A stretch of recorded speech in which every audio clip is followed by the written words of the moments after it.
और इस 50 वर्ष की दौर में यह हमारा 40वां राष्ट्रीय अधिवेशन हो रहा है। ये निरंतर श्रृंखला हमारी चल रही है और इस सब का श्रेय निश्चित तौर पर बाम साहेब को जन्म देने वाले उन 40 पुरखों को जाता है। तो अब तक जो इस संगठन को चलाते आ रहे हैं, आगे बढ़ा रहे हैं, उन सबको इसका श्रेय जाता है। साथियों, जब हम स्वर्ण जयंती मना रहे हैं तो हमें जब से बाम साहेब का जन्म हुआ तो 50 सालों में जिस उद्देश्य से हमने इस आंदोलन को शुरू किया था, हमारे पुरखों ने उस उद्देश्य को हासिल करने की दिशा में हम कहां तक पहुंचे, इसका निश्चित विश्लेषण हमने इस अवसर पर करना चाहिए। और जिस उद्देश्य के लिए हमने आंदोलन शुरू किया उसको अंतिम लक्ष्य तक पहुंचाने का जो कार्यक्रम है, जैसे पुलिया साहब ने हमसे अपेक्षा की कि उसको टाइम बाउंड करिए, उसको ये चलता रहेगा, इस ढंग से मत सोचिए। एक सामाजिक कार्यकर्ता होने के नाते उन्होंने हमसे जो अपेक्षा की है वो अपने जगह मैं बिल्कुल जायज मानता हूं,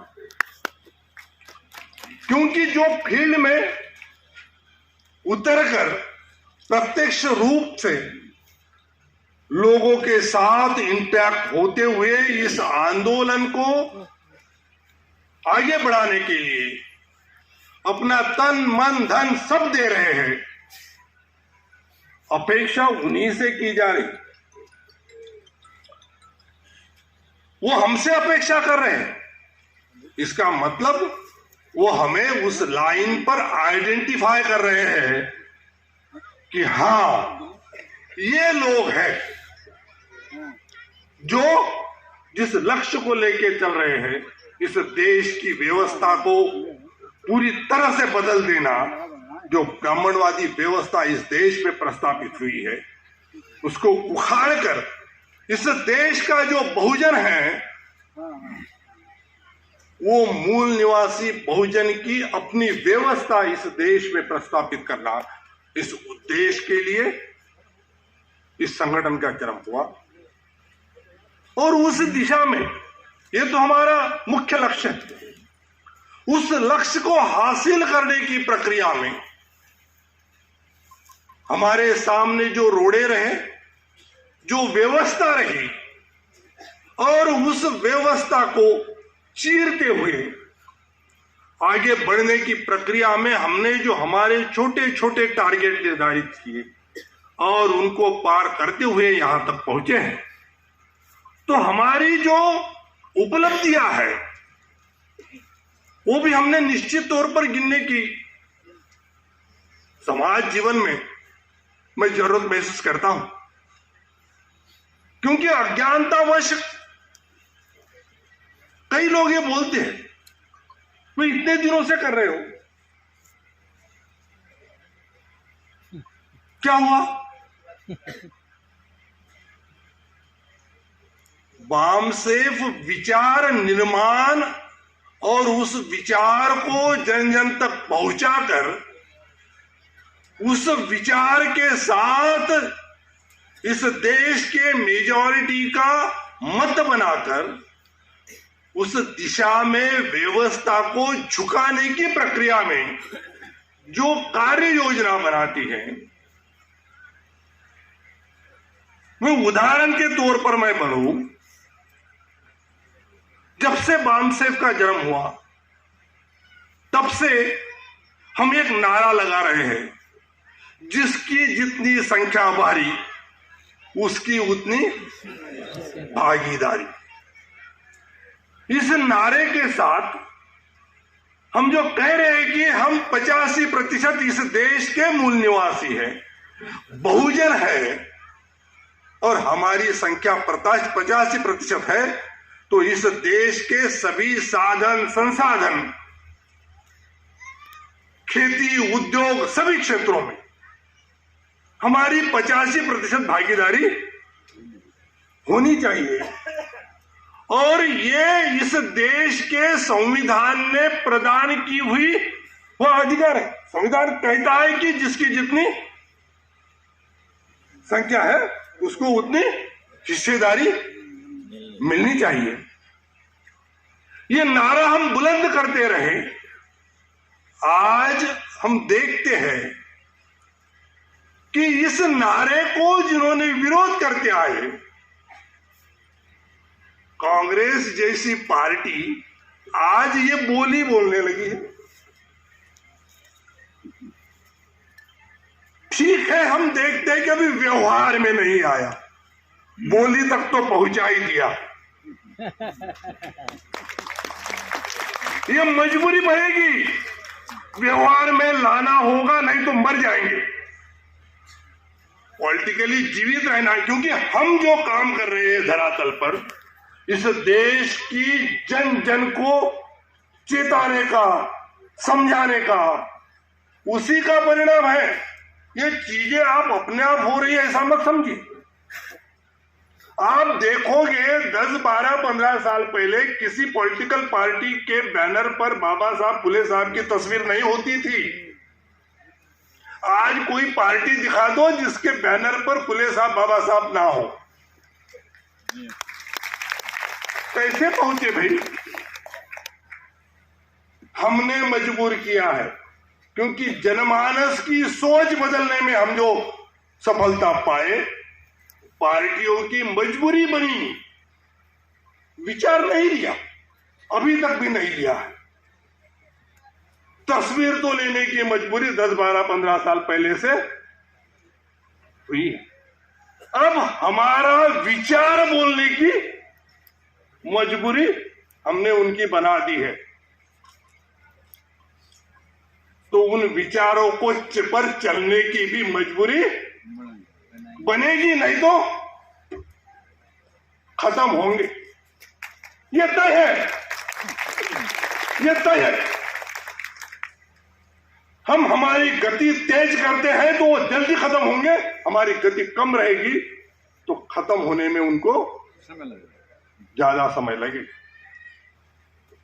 इसलिए साथियों,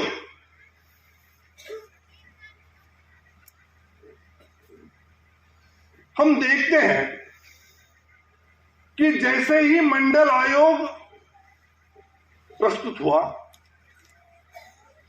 तब से 1980 से बामसेफ मंडल आयोग लागू करने का आंदोलन चलाती रही। ये ऐसे ही नहीं हुआ, जो प्रेशर, क्योंकि ये मुद्दा, उसके समर्थन में कौन खड़े हुए? इस देश में मंडल आयोग के समर्थन में सबसे पहले बामसेफ खड़ा हुआ।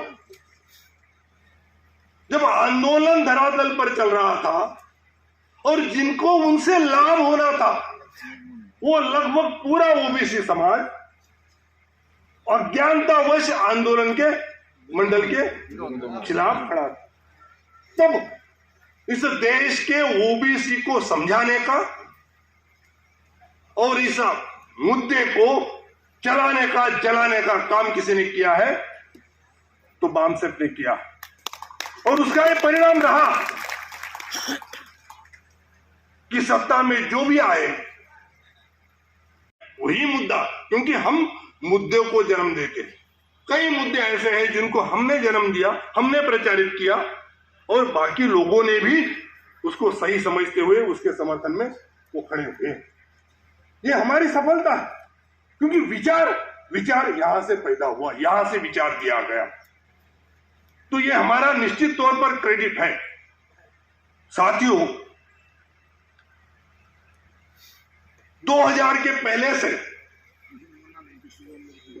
हम जातीय आधारित जनगणना का मुद्दा लगाए हुए हैं,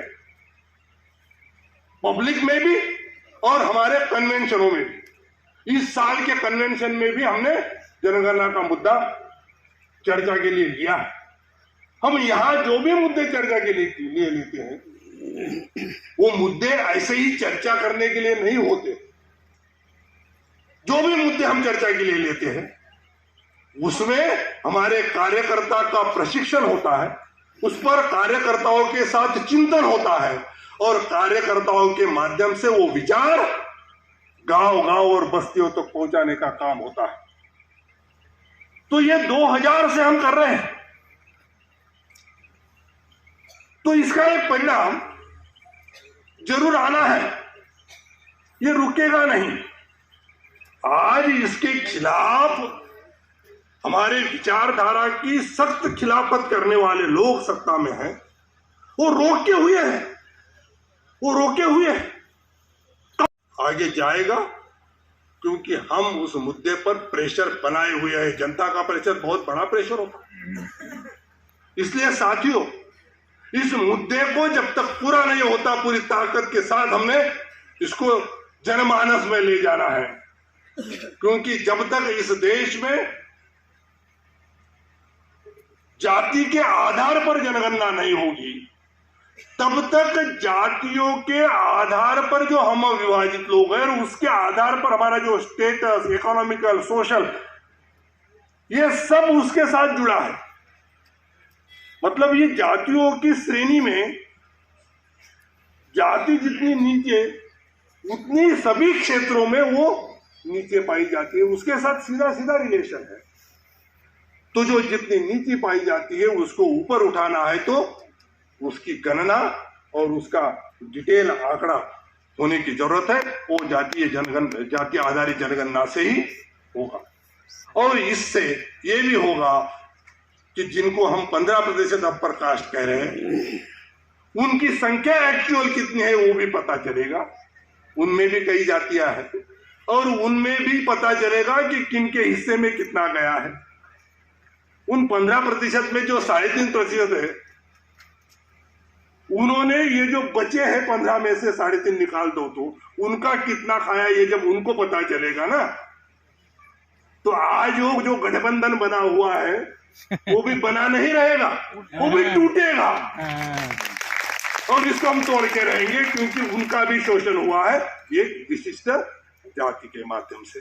तो साथियों, इस मुद्दे को हमने बनाए रखना है, हमारे प्रचार प्रसार का मुद्दा। और एक मुद्दा जो हो, इस देश में बड़े पैमाने पर आज निजीकरण चल रहा है।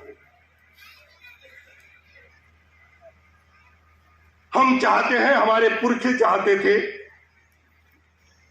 कि राष्ट्रीयकरण हो, क्योंकि राष्ट्रीयकरण से ही इस देश के जन सामान्य को लाभ मिलेगा, उसके हक अधिकार उसके पक्ष में जाएंगे। निजीकरण से कुछ गिने चुने लोगों को ही लाभ मिलेगा और निजीकरण ये शोषण की व्यवस्था है। जितना निजीकरण बढ़ेगा उतना शोषण बढ़ेगा।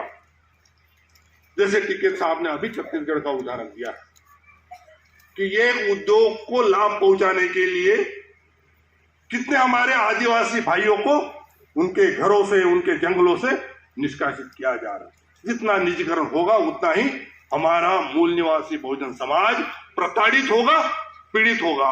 इसलिए हमने एजेंडा बनाया है कि इस देश में जो मुख्य उद्योग है, अहम उद्योग है, उन सबका राष्ट्रीयकरण होना चाहिए और इस प्राइवेटाइजेशन को रोका जाना चाहिए। और ये मुद्दा हमने उठाया हमने इसको प्रचारित किया।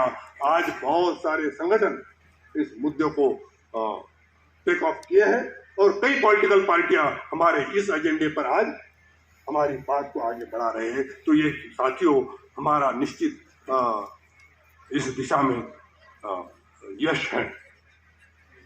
हम एक मुद्दा लगातार लगाए रहे हैं, अब कई लोग उसके भी चर्चा करने शुरू कर दिए हैं। हमने कई राष्ट्रीय अधिवेशनों में इस मुद्दों पर चर्चा की। वो मुद्दा है कि इस देश में न्यायपालिका में, उच्च न्यायपालिकाओं में जो न्यायाधीशों की नियुक्ति होती है, जैसे आईएएस, आईपीएस की सेवाएं हैं, वो एक परीक्षा के माध्यम से होती है। मेरिट देखा जाता है, उसी के आधार पर होती है और जो मेरिटोरियस है उसको संधि मिलती है। तो हमारा ये कहना है और कई सालों से हम इस चीज को चर्चा में लाए हैं और जनमानस को इस दिशा में तैयार करने का प्रयास कर रहे हैं। इंडियन जुडिशियल सर्विस के माध्यम से इस देश की न्यायपालिका में बैठे ऊंचे न्यायाधीशों का चयन होना चाहिए, ताकि हमारी जनसंख्या के अनुपात में हमें भी उन पदों पर जाने का मौका मिले। आज वो बिल्कुल कट गया। हमारे लोग नहीं हैं, किसी न्यायपालिका का मतलब न्यायालय से जो भी निकाल आता है, जो भी आता है, तो जो व्यक्ति है उसकी जो भी सोच है उसका प्रभाव निश्चित तौर पर उस निर्णय के साथ होता है। यदि वो व्यक्ति हमारे सोच का नहीं है, हमारे विरोधी मतों का है, तो उसका प्रभाव निश्चित तौर पर उसके दिए हुए निकाल पर होगा। इसलिए हम चाहते हैं कि इस देश में जो पॉपुलेशन जिस अनुपात में जिसकी जितनी संख्या है, उस अनुपात में उनका उन पदों पर पहुंचना बहुत जरूरी है और हमारे लोगों में उन पदों पर पहुंचने का मेरिट नहीं है, ऐसा बिल्कुल भी नहीं है। हम नहीं पहुंचे, ऐसा सिस्टम आज काम कर रहा है कॉलेजियम का, इसलिए हमारे लोग वहां नहीं पहुंच पा रहे। इसलिए हम ये डिमांड कई सालों से लगाए हैं और इस डिमांड को लेके अब कई पॉलिटिकल पार्टियां चल रही है। अब तक नहीं था, अब हमारा ये एजेंडा भी कई पॉलिटिकल पार्टियां, कई सामाजिक संगठन लेके आगे चल रहे हैं। तो साथियों, हमने इन मुद्दों को जो इस देश के मूल्यवासी बहुजन समाज के हित में महत्वपूर्ण मुद्दे हैं, उन मुद्दों को हमने उठाया और उनको आज कई पार्टियां और कई संगठनों का मुद्दा हमने इसको बनाया है। तो इसमें हम निश्चित तौर पर यशस्वी हुए। वैसे ही हम देखते हैं ईडब्ल्यूएस कोटे का मुद्दा 10% सुप्रीम कोर्ट से भी हो गया। क्या आधार है? जब ओबीसी का मामला चर्चा में आया तब कहा गया कि भाई उनकी आंकड़े ही उपलब्ध नहीं है, जनगणना होगी, आंकड़े आएंगे तब आंकड़ों के हिसाब से देंगे। अब ये 10% देते हुए कौन से आंकड़े थे, कहां से लाए थे भाई, किस आधार पर दिया गया? क्या ये खैरात बांटने का कार्यक्रम है आरक्षण?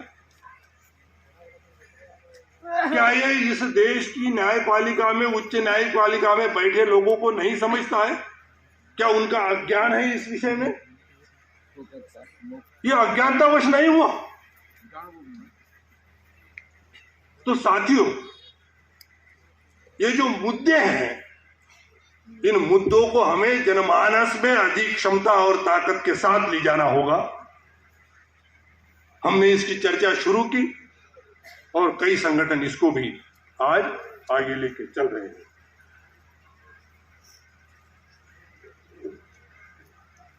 अब हमें इस चीज को भी ध्यान देना होगा। इस अधिवेशन में हमने उस विषय में, उस संदर्भ में विषय भी लगाया है।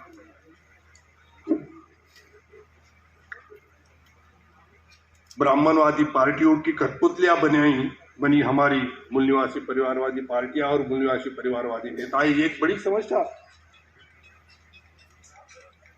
संविधान इस देश में लागू हुआ और संवैधानिक प्रावधानों के बदौलत हमारे कुछ लोग जो मूल निवासी बहुजन समाज से आए, जिन्हें पॉलिटिकल राजनीतिक क्षेत्र में जाने का मौका मिला, उन्होंने हासिल किया कहे तो ये व्यवस्था जब से बनी उसी का परिणाम रहा। और बाम सेफ ने जो आंदोलन चलाया मूल निवासी विरुद्ध विदेशी, उससे जो जनमानस बना, उसका परिणाम रहा कि हमारे मूल निवासी बहुजन समाज से कई लोगों को राजनीतिक क्षेत्र में काम करने का मौका मिला। हम इस क्षेत्र में देखते हैं कि कई नेता अपनी समाज को, जैसे पुलिया साहब ने भी इस विषय में अपनी चिंता जाहिर की, अपने समाज के दुख दर्द को भूलते हुए खुद के और परिवार के हित में जो ब्राह्मणवादी नेतृत्व में पार्टियां काम कर रही है इस देश में, उनके शरण में गए और हमारा समाज वो हमारे मूल निवासी समाज से होने के नाते अपना नेता उसे मान बैठे, विचारधारा को छोड़ते हुए ब्राह्मणवादियों के साथ जाने के बावजूद। हमारे समाज को हमें जागरूक करना पड़ेगा, जो विचारों के साथ नहीं, भले ही जाति का हो सकता है, हमें विचारों के लोग चाहिए, क्योंकि विचारों के होंगे तो ही वहां पहुंच के हमारे हित में काम होगा। जातियों का होने से कोई लाभ नहीं होगा। यह अनुभव हमने कर लिया, मैंने किया, आप सबने भी किया, क्योंकि हम सब समझदार लोग यहां बैठे हैं। यही चीज हमें हमारे गांव में बसने वाले लोगों तक पहुंचानी होगी, तब ये ठिकाने पर आएंगे। इनको ठिकाने पर लाना पड़ेगा, क्योंकि अज्ञानतावश हमारा समाज इनको अपना नेता मान बैठता है और ये उनके दलाल बनते हुए उनको लाभ पहुंचाते हैं। जब मूल निवासी बहुजन समाज के मुद्दे सभागार में, विधानसभाओं में और लोकसभा में चर्चा में आते हैं, तब चुप्पी लेते हैं, बात नहीं करते हैं। तो इन विषयों पर भी हमें जनचेतना निर्माण करने की निश्चित जरूरत है, ताकि वो तो हमारा विरोधी है, उसका एक निश्चित एजेंडा है, वो अपने दिशा में काम करता रहेगा, मगर जो हमारा है वो उसके एजेंडा पर काम ना कर पाए, ये हमें उसकी मजबूरी निश्चित बनानी चाहिए और ये जनता के माध्यम से ही बनाई जा सकती है। तो उस दिशा में मैं अपेक्षा करता हूं कि आप सभी लोग उस सेशन को हमारे वक्ताओं के माध्यम से सुनेंगे, समझेंगे और उस विचार को गांव-गांव तक पहुंचाएंगे। और ये पहुंचाने की प्रक्रिया में हमने जो 2019 से BS4 अभियान चलाया है, उस अभियान के माध्यम से आप सभी लोग गांव-गांव में और बस्तियों में जा रहे हो, छोटी छोटी मीटिंगें कर रहे हो, लोगों को समझा रहे हो। ये जब तक मैंने जो मुद्दे गिनाए और जो हमारा अंतिम लक्ष्य है उसको हम प्राप्त न कर ले, तब तक इस दिशा में और गतिमान करते हुए बामसेफ और बामसेफ के सभी ऑफशूट विंगों को अपना प्लान बनाना होगा संयुक्त रूप से, कि हम जल्द गति से हमारे लक्ष्य तक पहुंचे और इस मूल निवासी बहुजन समाज को उस लक्ष्य के प्राप्ति के लिए हम उससे लाभान्वित, हमारी अस्तित्व में। कई लोग कहते हैं कि भाई पीढ़ी दर पीढ़ी चलने वाला ये, मैं इस सोच का नहीं हूं। मैं ये समझता हूं कि मैं मेरी पूरी एनर्जी इस दिशा में यदि लगा दूं ना, तो मैं मेरे होते हुए उस लक्ष्य को पार करते पा लूंगा। और उस लक्ष्य को पाने के लिए आप सभी लोग,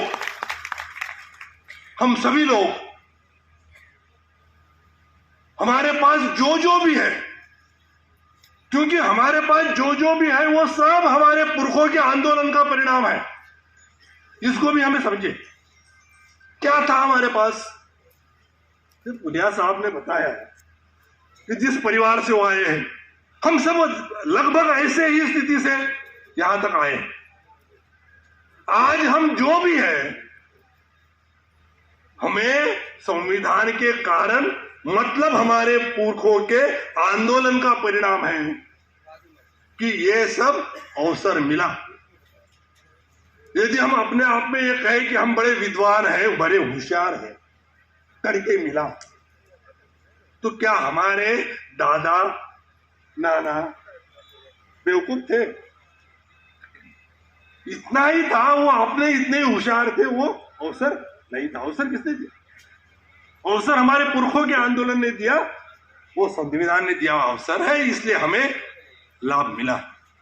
जो मिला है वो भी छीनने की एक प्रक्रिया चल रही है। हम आंदोलन चला रहे हैं, हम लाभान्वित हुए हैं, हमारे भाई बंद लाभान्वित नहीं हुए, उन तक लाभ पहुंचाने के लिए हमारी चाहत उन तक लाभ पहुंचाना, और इसी के लिए बामसेब का जन्म हुआ। और हमारा दुश्मन हमें जो मिला वो भी छीनने के दिशा में प्रयत्नरत है। इसे रोकना होगा, और हमारा कारवां जिस दिशा में हम ले चले हैं उस दिशा में इसकी गति हमें बढ़ानी होगी साथियों, और इसमें हम सब साथ चलेंगे। इस प्रक्रिया में हमने कई सामाजिक संगठनों को, कई अन्य संगठनों को साथ लेने का भी कार्यक्रम बनाया, एनसीसी एमबीओ के माध्यम से। कई संगठन इस प्रक्रिया में हमारे साथ जुड़े, और इसी दिशा में हमारे साथ आगे चलने की उन्होंने कटिबद्धता हमारे साथ दिखाई। तो ये परिणाम है। हम बड़े शिद्दत के साथ जिस मुद्दे पर चल रहे हैं उसका परिणाम है, उसका एक प्रभाव है, और इसी कारण वो लोग भी हमारे साथ इस दिशा में चलने के लिए तैयार है। उन सबको साथ में लेते हुए हम हमारे अंतिम लक्ष्य पर इसको हमारा पूरा दम खम लगाकर पहुंचाने की प्रतिबद्धता, यहां से शपथ लेते हैं, और इसको अपने अंजाम तक पहुंचाने के लिए हमारी कटिबद्धता यहां से ले जाते हुए इसको हम जन जन तक पहुंचाएंगे। और इन्हीं शब्दों के साथ मैं अपनी वाणी को विराम देता हूं। सभी साथियों को जय भीम, जय मूल निवासी, जय भारत, जय संविधान।